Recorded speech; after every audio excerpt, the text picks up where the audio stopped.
हे everyone again welcome back. आज हम बात करने वाले हैं नर्वस सिस्टम के कुछ और एमसीक्यू के बारे में, क्योंकि ऑलरेडी हमने एक पार्ट कवर कर लिया पर उसमें कुछ लेवल अप था और इसमें कुछ थोड़ा सा लेवल नॉर्मल लेवल का है।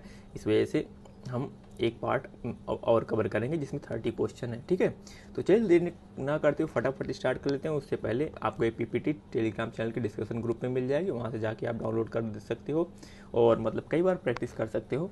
ठीक है, तो चलिए देर ना करते हुए फटाफट स्टार्ट कर लेते हैं। सबसे नंबर 1 क्वेश्चन है आपका,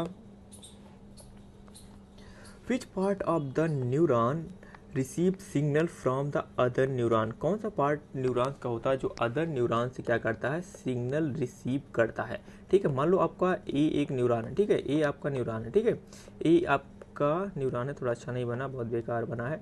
ठीक है, ए आपका न्यूरॉन है और ए डेंड्राइट्स है।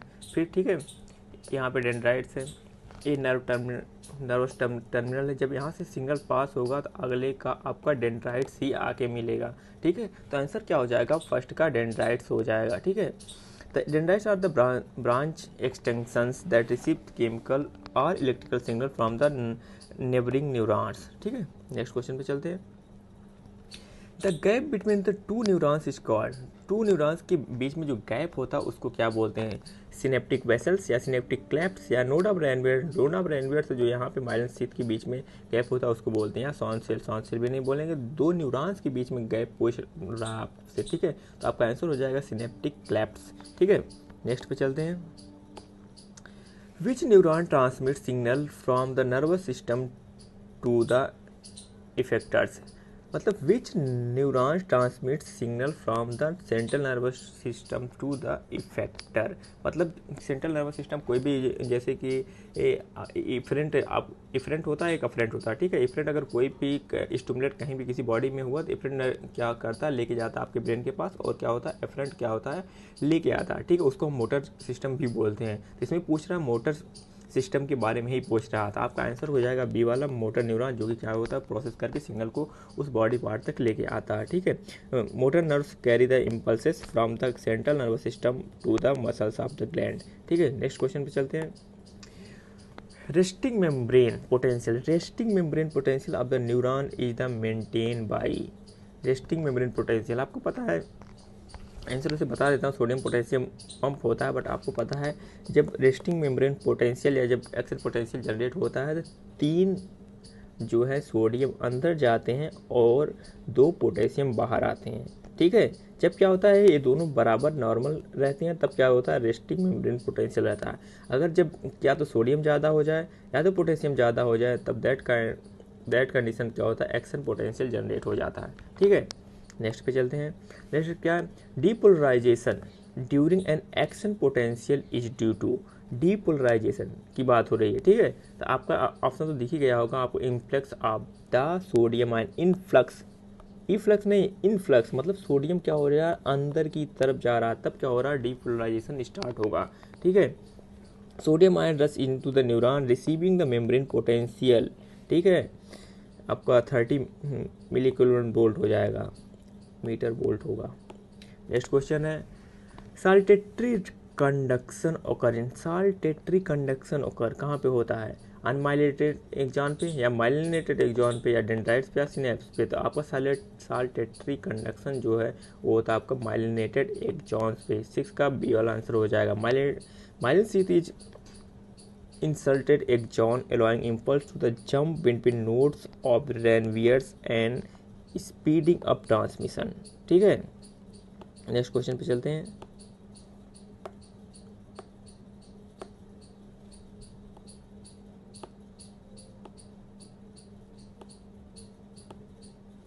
नेक्स्ट क्वेश्चन है आपका, neurotransmitters are stored in. Neurotransmitters stored कहाँ होते हैं। ठीक है, माइटोकॉन्ड्रिया में नहीं, सिनेप्टिक वेसल्स में या सॉन सेल में या एक्सॉन में।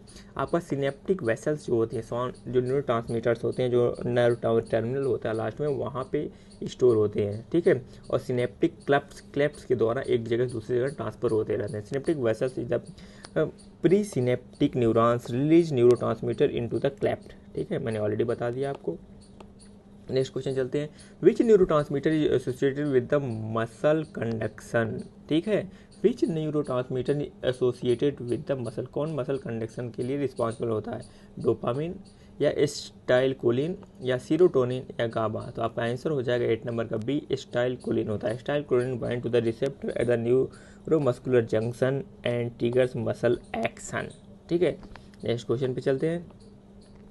नेक्स्ट क्वेश्चन है inhibitory post synaptic potential. Inhibitory post synaptic potential are the caused by influx of chlorine और इफ्लक्स ऑफ पोटेशियम या इफ्लक्स ऑफ द सोडियम और आई इनफ्लक्स ऑफ द कैल्शियम या release of the adrenaline. मतलब आप ऐसे भी पढ़ सकते हो इसको, आई फ्लक्स या ई फ्लक्स। ठीक है, तो इसमें क्या होता है, आई फ्लक्स जब वो होगा तो क्या होगा, अंदर जाएगा, ई फ्लक्स क्या होगा, जो वो बाहर आएगा। ठीक है, तो इसका 9 नंबर का आंसर क्या हो जाएगा, ए वाला हो जाएगा। ठीक है, next question, the brain and the spinal cord constitute the brain and spinal cord constitute the central nervous system, peripheral nervous system, autonomic nervous system या enteric nervous system। दस इस ब्रेन एंड स्पाइनल कॉर्ड जो मिलकर क्या बनाते हैं, central nervous system का part बनाते हैं। ठीक है, नेक्स्ट क्वेश्चन पे चलते हैं। Which part of the brain control posture and balance. Posture and balance के बारे में इस टाइप के क्वेश्चन कई बार पूछे गए हैं और हमेशा पूछे ही जाते हैं।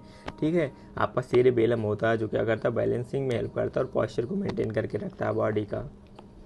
नेक्स्ट क्वेश्चन चलते हैं। The medulla oblongata regulates, medulla oblongata किस चीज़ को रेगुलेट करता है, हार्ट बीट एंड ब्रीथिंग को, बॉडी टेम्परेचर को, हंगर को या थर्स्ट को या मेमोरी को। तो आंसर हो जाएगा आपका हार्ट बीट एंड ब्रीथिंग को। नेक्स्ट क्वेश्चन चलते हैं। The reflex arc does not involve, ठीक है, रिसेप्टर्स, सेंसरी न्यूरॉन्स, ब्रेन या मोटर न्यूरॉन्स। आपका आंसर हो जाएगा ब्रेन, सी वाला। ठीक है, 13 नंबर का। Reflex arc are proceed in the spinal cord by passing the brain for quick response. ठीक है, नेक्स्ट क्वेश्चन पे चलते हैं। Next question, knee jerk reflex is an example of monosynaptic reflex, polysynaptic reflex या conditional reflex या acquired reflex. आपका answer हो जाएगा 14 नंबर का ए, मोनोसिनेप्टिक रिफ्लेक्स। ठीक है, एक क्वेश्चन भी कई बार पूछा गया है और आप जब एडमिशन ले लोगे तो क्या होगा, एनाटॉमी फिजियोलॉजी में भी एक क्वेश्चन कई बार पूछा जाता है। ठीक है, इसकी मैकेनिज्म भी कई बार पूछ लिया जाता है। Which part of the reflex are transmit signal to the effectors, sensory neurons, motor neurons या इंटर न्यूरॉन्स या रिसेप्टर्स। आंसर जो 15 नंबर का B, motor neurons. Motor neurons carry the response signals to muscles और glands. ठीक है, motor neurons के बारे में पहले ही मैंने बता दिया, जो प्रोसेस होता है ब्रेन में वो सिग्नल इफेक्टर ऑर्गन तक लेके आता है। जैसे कोई मच्छर है काटा, ठीक है, उसके बाद इफरेंट लेके जाएगा सिग्नल को, हाँ वहाँ मच्छर काट रहा है। ठीक है, उसके बाद मोटर न्यूरॉन फिर सेंसेशन लेके आएगा वहाँ पे, हाँ मच्छर काट रहा है, पता चल रहा था, उसके बाद हाथ चला दोगे मच्छर मर जाएगा। ठीक है, बस इतना ही होता है। The cerebral cortex is responsible for, cerebral cortex किस चीज़ के लिए रिस्पॉन्सिबल होता है। 16 नंबर का क्या होगा, हायर कॉग्निटिव फंक्शंस, जिसमें क्या है, थिंकिंग है, मेमोरी है, या रेगुलेटिंग बॉडी टेम्परेचर, या सिक्रीशन ऑफ द हार्मोन्स, या फिल्टरिंग सेंसरी सिग्नल्स। तो जो सेरेब्रल कॉर्टेक्स होता है, जो सेरेब्रल कॉर्टेक्स होता है वो क्या करता है, हायर कॉग्निटिव फंक्शन या थिंकिंग या मेमोरी के लिए रिस्पॉन्सिबल होता है। ठीक है, नेक्स्ट क्वेश्चन पे चलते हैं। नेक्स्ट क्वेश्चन क्या है, द हाइपोथैलेमस कंट्रोल। हाइपोथैलेमस किस चीज़ को कंट्रोल, ये सबको पता होगा हाइपोथैलेमस किस चीज़ को कंट्रोल करता है। सबसे पहले हंगर, थर्स्ट, बॉडी टेम्परेचर, इन सारी चीज़ों के लिए रिस्पॉन्सिबल होता है आपका हाइपोथैलेमस। ठीक है, 17 नंबर का ए वाला आंसर हो जाएगा। Hypothalamus link the nervous system to the endocrine system via the pituitary gland. ठीक है, नेक्स्ट क्वेश्चन पे चलते हैं। नेक्स्ट क्वेश्चन क्या है, which brain structure relay sensory signals to the cortex. मतलब इसमें से कौन सा ब्रेन का स्ट्रक्चर है जो सेंसरी सिग्नल के लिए रिस्पॉन्सिबल है कॉर्टेक्स में। ठीक है, आपके ऑप्शन हैं थैलेमस, हिप्पोकैम्पस, एमिगडाला या पोन्स। 18 नंबर का जो आंसर हो जाएगा वो ई हो जाएगा, थैलेमस। ठीक है, thalamus act as a relay station for the sensory and motor signals. ठीक है, नेक्स्ट क्वेश्चन पे चलते हैं। The autonomic nervous system control, autonomic nervous system किस चीज़ को कंट्रोल करता था। आप सबको पता, ऑटोनॉमिक नर्वस सिस्टम सारी इन्वॉल्वेंट्री फंक्शन लाइक आपकी हार्ट बीट, ब्रीदिंग या फिर और जितने भी इनवॉलंटरी एक्शंस होते हैं बॉडी में, उस सबको कंट्रोल करता है आपको ऑटोनॉमिक नर्वस सिस्टम। ठीक है, आपका 19 नंबर का ए वाला आंसर करेक्ट हो जाएगा। नेक्स्ट पे चलते हैं, फाइट और फाइट रिस्पॉन्स, फाइट और फ्लाइट, ठीक, फाइट और flight response are the manage the fight and flight. ठीक है, इसमें क्या है, sympathetic nervous system, parasympathetic nervous system, somatic nervous system या एंट्रिक नर्वस सिस्टम। तो फाइट एंड फ्लाइट की रिस्पॉन्सिबल होता है आपका सिंपैथेटिक नर्वस सिस्टम। और क्या होता है, नॉर्मल कंडीशन बॉडी को, मतलब जैसे कि एकदम नॉर्मल कंडीशन में ला दे, उसके लिए कौन सा रिस्पॉन्सिबल होता है आपका पैरासिम्पैथिक नर्वस सिस्टम। ठीक है, 20 नंबर का ए वाला आंसर हो जाएगा। नेक्स्ट पे चलते हैं, the vagus nerve is part of, the vagus nerve किस चीज़ का मतलब पार्ट है। आपको बता दूं, वेगस नर्व पूरी हेड टू टो यानी कि पूरा सिर से लेके पैर तक फैली होती है। कहीं भी कुछ ना समझ में आए जब कंडीशन में, तो क्या लिख सकते हो आप, वेगस नर्व बता सकते हो। और कहीं वही नर्वस सिस्टम पूछा जाता है तो। ठीक है, 20 नंबर 1 का आंसर हो जाएगा पैरा सिंपैथेटिक नर्वस सिस्टम या सिंपैथेटिक नर्वस सिस्टम या सोमैटिक नर्वस सिस्टम या स्पाइनल नर्व।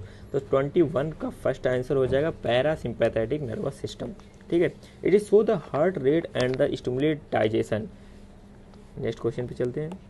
नेक्स्ट क्वेश्चन क्या है, Parkinson's disease is link to the deficiency of Parkinson's. वैसे तो इस क्वेश्चन का लेवल थोड़ा सा अप है, बट क्या है, कई बार मतलब पूछा जा सकता है। ठीक है, इसमें क्या ऑप्शन से क्या है, एसिटाइलकोलिन या डोपामिन या सीरोटोनिन या गोबा। तो आपका आंसर जो होगा 22 का पार्किंसंस डिजीज जो है डोपामिन की डिफिशियंसी की वजह से होता है। ठीक है,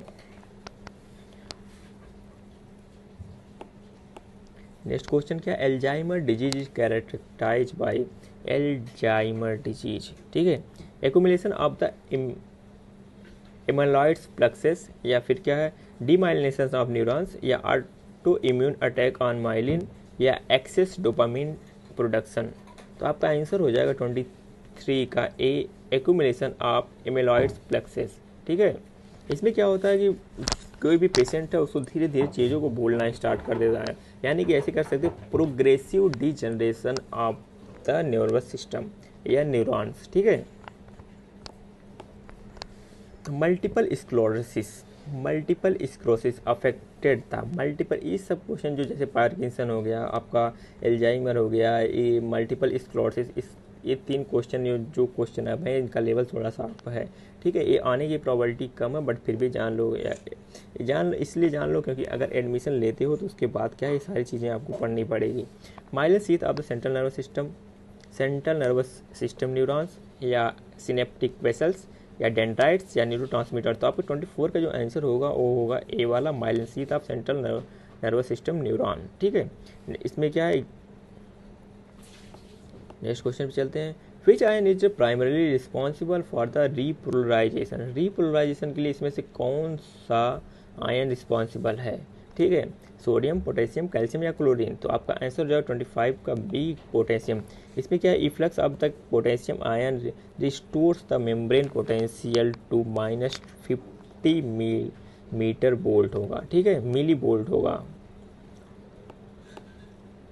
Schwann cell are found in, Schwann cell कहाँ पे मिलती है, स्वान सेल फाउंड इन, बहुत सिंपल क्वेश्चन है, सेंट्रल नर्वस सिस्टम, पेरिफेरल या बोथ। तो आपका आंसर हो जाएगा 26 का बी, पेरिफेरल नर्वस सिस्टम। ठीक है, नेक्स्ट क्वेश्चन पे चलते हैं, the term threshold potential refer to, term ये एनसीईआरटी की लाइन है। ठीक है, सीधा सीधा आंसर है -55 मिली वोल्ट। ठीक है, ये एनसीईआरटी की लाइन से क्वेश्चन लिया गया है।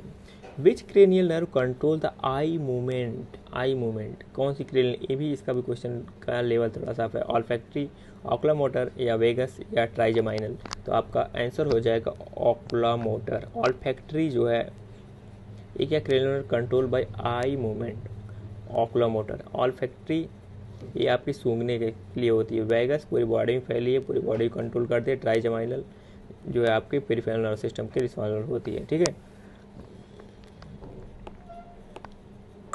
The limbic system is involve in, limbic system इसमें से किस चीज़ के लिए इन्वॉल्व होता है, emotions and memory, visual processing, motor coordination या रिस्पिरेशन। तो आपका 29 का आंसर हो जाएगा इमोशन एंड मेमोरी के लिए रिस्पॉन्सिबल होता है आपका लिम्बिक सिस्टम। ठीक है, नेक्स्ट क्वेश्चन पे चलते हैं, द इंट्रिक नर्वस सिस्टम रेगुलेट्स, इसमें इंट्रिक नर्वस सिस्टम किस चीज़ को रेगुलेट करता है?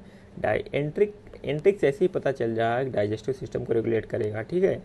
तो आपका digestive process, heart beat, body temperature या ब्लड प्रेशर। तो 30 नंबर का आंसर हो जाएगा ओ ए, डाइजेस्टिव प्रोसेस, ठीक है।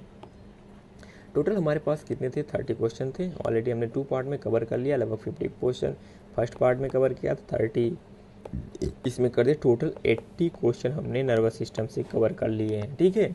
अब इससे बाहर से तो क्वेश्चन नहीं आएगा, आप इसको कंप्लीट कर लेना। और ये पीपीटी जी आपको है टेलीग्राम चैनल के डिस्कशन ग्रुप में मिल जाएगी, वहाँ से जाके डाउनलोड कर सकते हो, ठीक है। तो लास्ट में एक रिक्वेस्ट, अगर अभी तक चैनल को सब्सक्राइब नहीं किया तो प्लीज़ सब्सक्राइब कर लो। मिलते हैं बहुत जल्द नेक्स्ट वीडियो में। Thank you.